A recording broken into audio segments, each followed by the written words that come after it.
जय श्री राम। मैं issue Harwani Hanumangarh town Rajasthan से रोज आपको गंगा दर्शन लाइव दिखाता हूँ, वह पंचांग सुनाता हूँ। तत्पश्चात आपको स्कंद पुराण के कुछ सुनाने की कोशिश करता हूँ। तारकासुर को ब्रह्मा जी का वरदान, हिमालय के घर सती का पार्वती रूप में अवतार, शंकर जी के रोष से कामदेव का भस्म होना तथा पार्वती की उग्र तपस्या। ऋषियों ने पूछा, महाभाग सूत जी, दक्ष कुमारी सती जब अपने पिता दक्ष के यज्ञ में अग्नि प्रवेश करके अंतर्धान हो गई, तब पुनः कब और कहाँ प्रकट हुई, वह पुनः किस प्रकार उन्हें मिली? सूत जी बोले, ब्राह्मणों, दक्ष कुमारी सती देवी जब अपने पिता के यज्ञ में अंतर्धान हो गई, तब अपनी शक्ति से बिछड़े हुए भगवान महेश्वर उत्तम तपस्या में संलग्न हो गए। वह लीला देह धारक कर भृंगी और नंदी के साथ हिमालय पर्वत पर रहने लगे। उसी समय नमुची के पुत्र तारकासुर ने बड़ी भारी तपस्या करके ब्रह्मा जी को संतुष्ट किया। ब्रह्मा जी उस पर प्रसन्न हुए और उस दुरात्मा को इच्छा अनुसार वर देने के लिए उद्यत हो बोले, तुम कोई वर मांगो। ब्रह्मा जी यह बात सुनकर तारकासुर बोले, प्रभु, यदि आप मुझ पर प्रसन्न हैं तो मुझे अजर अमर और अजय बना दीजिए। ब्रह्मा जी ने कहा, तू अमर कैसे हो सकता है? जो इस संसार में जन्म ले चुका है उसकी मृत्यु अटल है। तारकासुर बोले, तब मुझे अजय बना दीजिए।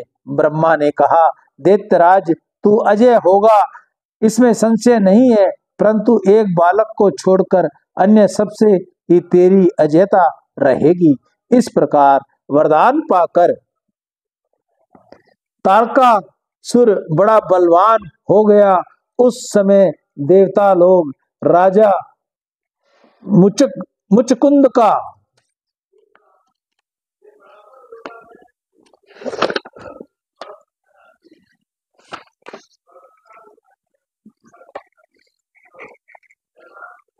सहारा लेकर तारकासुर के साथ युद्ध करते और विजयी होते।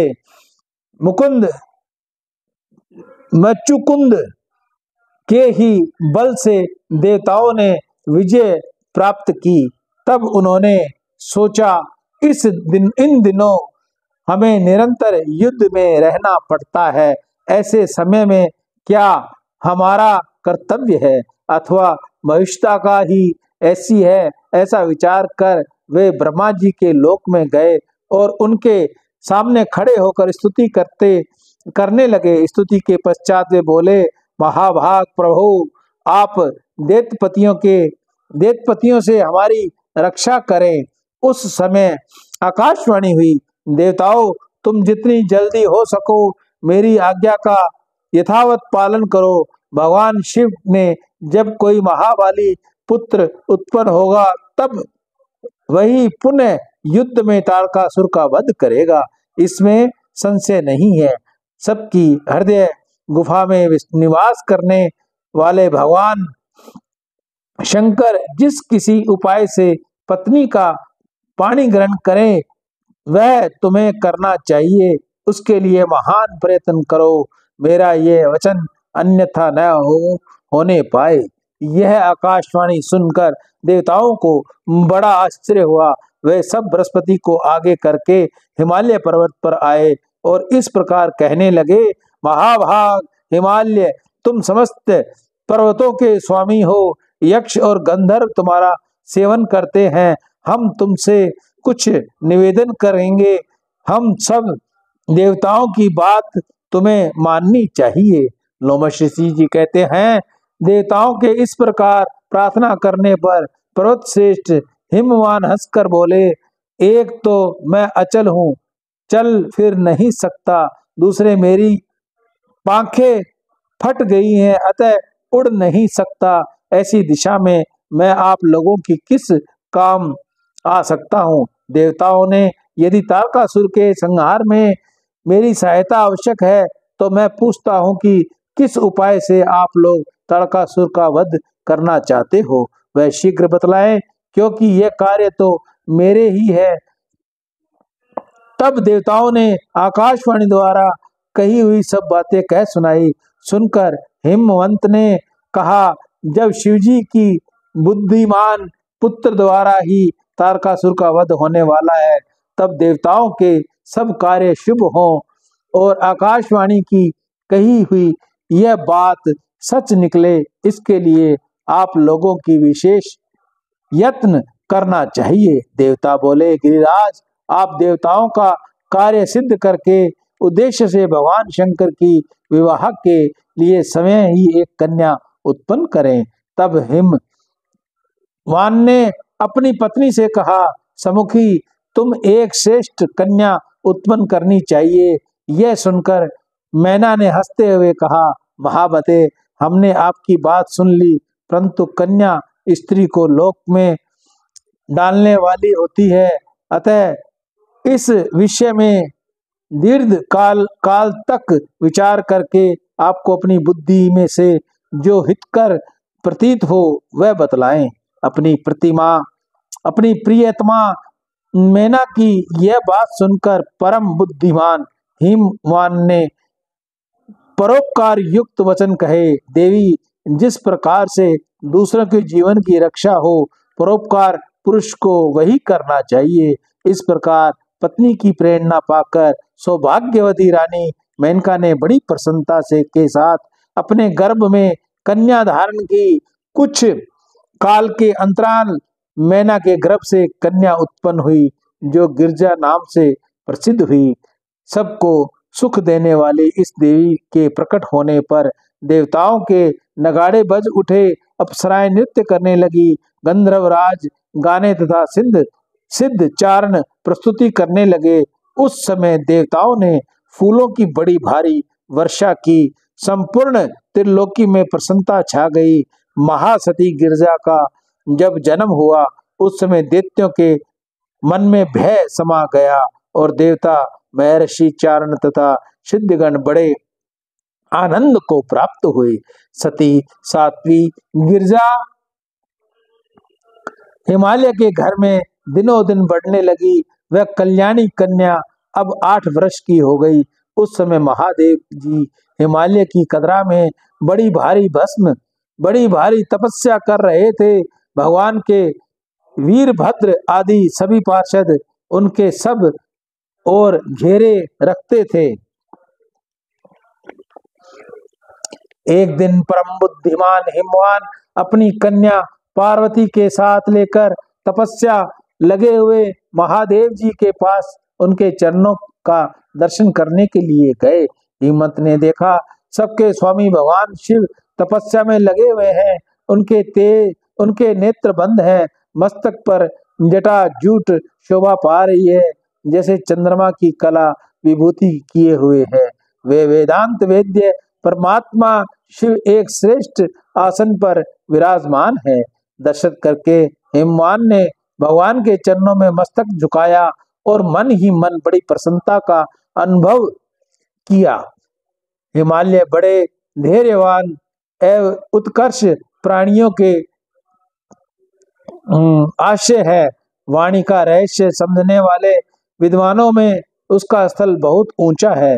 उन्होंने संपूर्ण विश्व का एकमात्र मंगल करने वाले भगवान शिव से इस प्रकार वार्तालाप किया, महादेव, मैं आपके प्रसाद से बड़ा सौभाग्यशाली हूँ। देवेश्वर, आप मुझे इस कन्या के साथ प्रतिदिन अपने दर्शन के लिए आने की आज्ञा दें।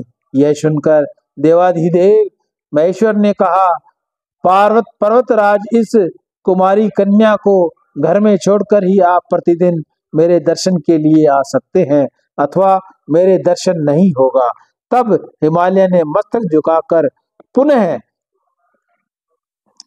महादेव से कहा, भगवान, क्या कारण है कि मुझे इस कन्या के साथ यहाँ नहीं आना चाहिए? भगवान शंकर हंसते हुए उत्तर दिया, यह कुमारी सुंदर कटी भाग से सुशोभित पतले अंगों वाली तथा मृद वचन बोलने वाली है, अतः मैं तुम्हें बार बार मना करता हूँ कि इस कन्या को मेरे समीप न ले आना।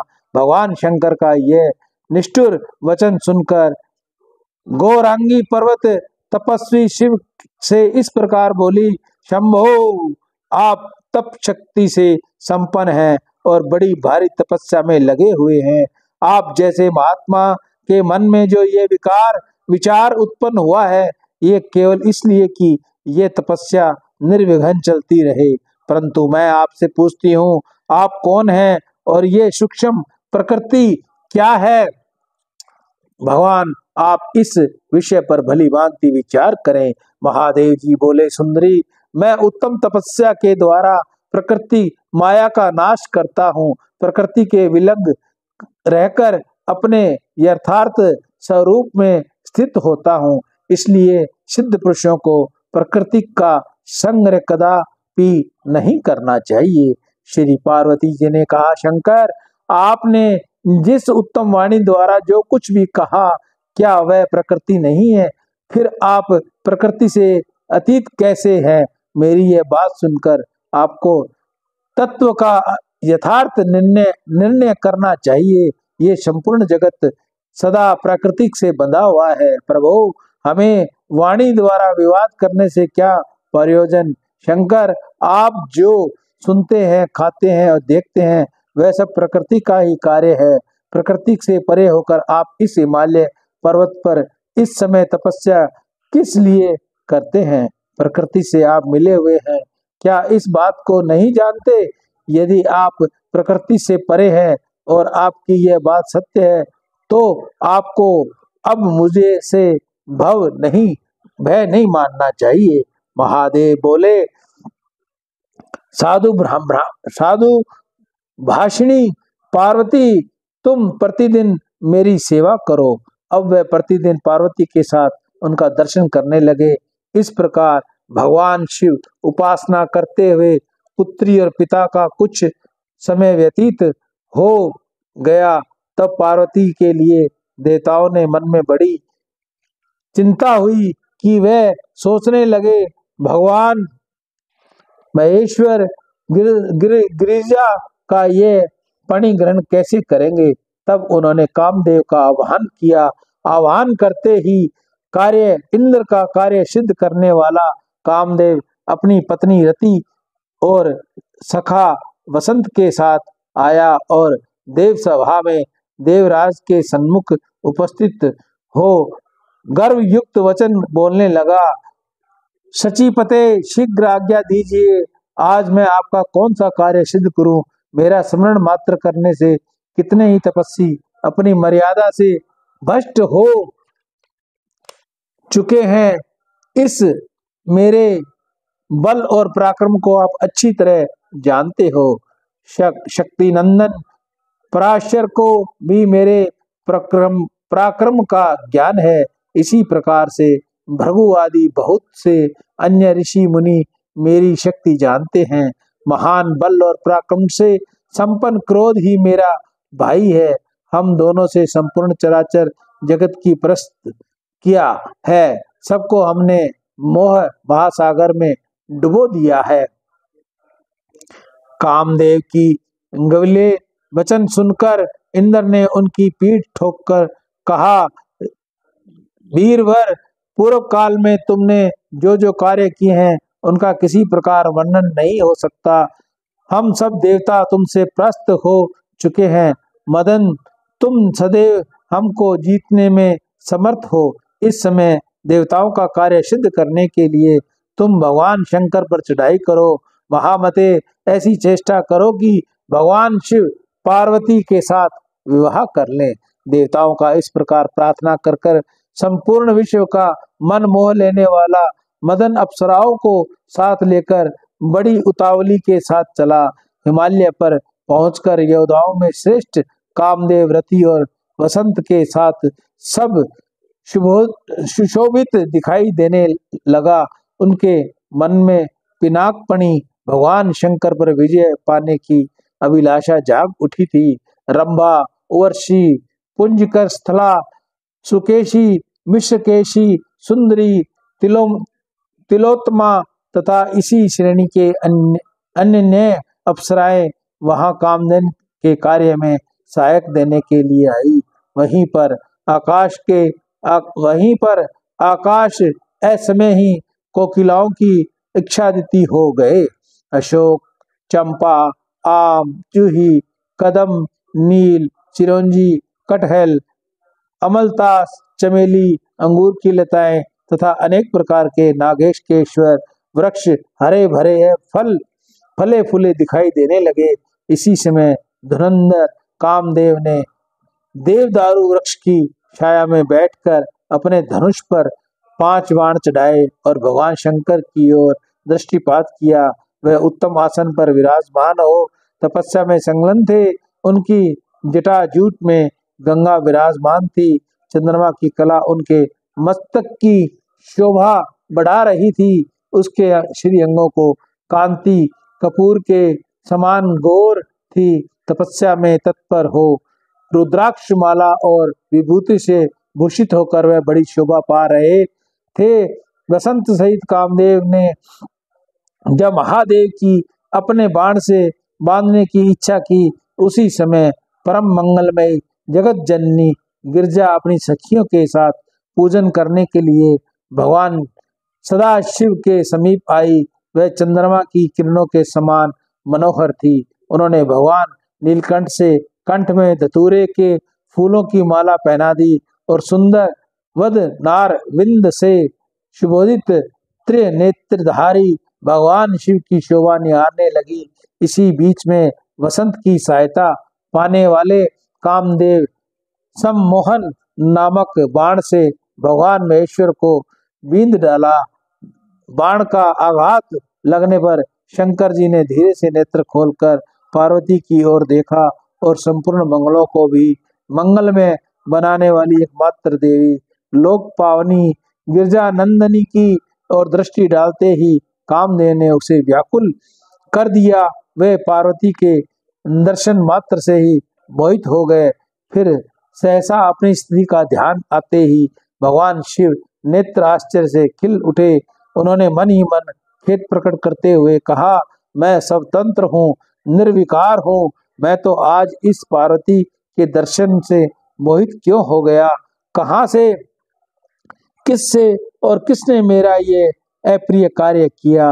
तदंतर शंकर जी ने सब दिशाओं की ओर दृष्टि दौड़ाई। उसी समय दक्षिण दिशा में कामदेव दिखाई दिए और हाथ में धनुष लेकर भगवान सदाशिव पर प्रहार करने के लिए उद्यत था। उसके चढ़ हुए धनुष को खींचकर मंडलाकार कर रखा था और पुनः बाण संधान करके मदननाथ शिव की बांधना ही चाहता था। तब तक भगवान महेश्वर की रोषपूर्ण दृष्टि उसके ऊपर पड़ी। भगवान ने तीसरा नेत्र खोला, उसी ओर देखा। देखते ही मदन आग की उठती हुई लपटों में घिर गया। उसे भस्म होते देख देवताओं में बड़ा हाहाकार मच गया। इससे आगे की कथा हम आपको कल सुनाएंगे। सियावर राम जय जय राम, मेरे प्रभु राम जय जय राम। जय मंगल भवन मंगल हारी, द्रवहु सो दशरथ अजिर बिहारी। दीन दयाल विरुद्ध संभारी, हरहु नाथ मम संकट भारी।